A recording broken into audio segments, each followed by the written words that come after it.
Hey everybody, welcome back to Your Next Cast. Thank you so much for checking out another episode. Today I want to introduce you to the Mojo Bass line of spinning rods that I actually own and am just in love with. I started out with these probably 3 or 4 years ago, I think, when a good friend of mine named Rob took me out saltwater fishing.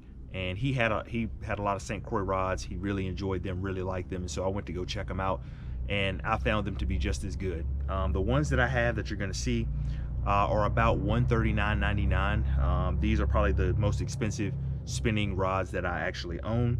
And here's the first one right here, St. Croix Mojo Bass. This one is actually a this one's a 7'1" medium power fast action rod. It's specifically made for soft plastics. The one thing I like about this series of rods is that they actually put what it's designed for right there on it. So you can see on there St. Croix plastics, and I do fish a lot of soft plastics with this. Also fish the Ned rig with this quite a bit, just because it's a pretty, even though it seems big, it's a pretty light rod.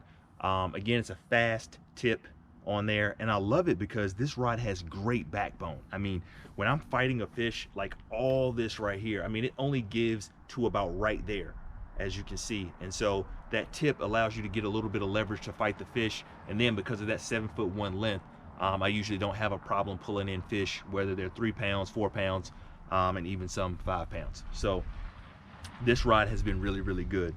The next one that is almost just like it is a little bit more powerful though, is a 7'1" medium heavy. So I have a medium, and I have a 7'1" medium, and then I have a 7'1" medium heavy power. And this one's a bit stronger of a rod. Again, it's a bit stiffer, still fast action tip, as you can see, but that tip's a bit stronger than you saw on the other one. And it's a good way that you can see the difference in the bend in those two. If you see this bend right here and how that's bending, and then see the bend on this one that gives just a little bit more. You see how much more easier it flexes. But usually this one is when I'm fishing, you know, when I've taken it saltwater fishing, I'll do that. Or if I'm fishing something really heavy, or thinking I'm gonna get some catfish, then I'll fish with something like that. That's probably my heaviest spinning rod that I fish with. And then the last one I'll show you is a medium power. It's a 6'8". Now this one is a extra fast action, so you'll get to see the difference in that. But here's what this one looks like. And I love all three of these. So I have 3 of these, and I have a St. Croix Triumph. But these Mojo Bass are just awesome. I also have one of their Bass X rods. That's a casting rod, but I haven't gotten into that series of rods yet. So when I do those, I'll show you that rod. But take a look at the tip on this one right here and how that bends. Which again, the good thing is that tip gives so quickly, but that backbone really helps you out. And that's good with that hook set, because when you set that hook, it gives, because again, you're typically fishing lighter. And if you look on this one, this is for wacky style baits. So typically I'm fishing, sometimes I use it for the Ned rig, but also if I'm just fishing wacky style, or just a straight Texas rig worm with no weight, which I do often, or just trying to use a drop shot, I might use this one. So I showed you the one that was made for plastics, the one that was made for wacky style, and then you can see on this one, this heavier one, it's called a power spin. So this is when you're power fishing, but sometimes I'll throw a crankbait on this as well, or a swim bait, just depending on the conditions.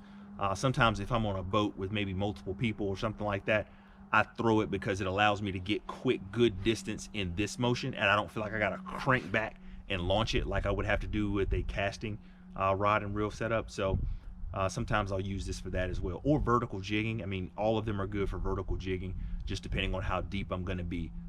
Typically, if I'm gonna fish with braid, I'll put it on this one. And this is the heavier one, the medium heavy power. But I don't have anything that's too big or bulky, just because I've learned that you don't necessarily need that unless you know, if you're going after giants, you know, you're expecting to catch, you know, 20 to 25 pound fish, then obviously you need to get something bigger. But there's a video I have where I actually caught like a 20-pound carp on one of these. So you can still catch big fish, you just have to play them a bit different. It's not like you're going to be able to horse them straight through the water and get them in. So I enjoy that part of it, and that's kind of why I choose those rods. So those are the Mojo Bass rods. I enjoy them. I think you might too. Again, they're a little bit more expensive, but I think that they're worth it. So thank you so much for checking out another episode of this rod review of the things that are in my setup. I hope you enjoyed it. We'll see you next time right here on your next cast.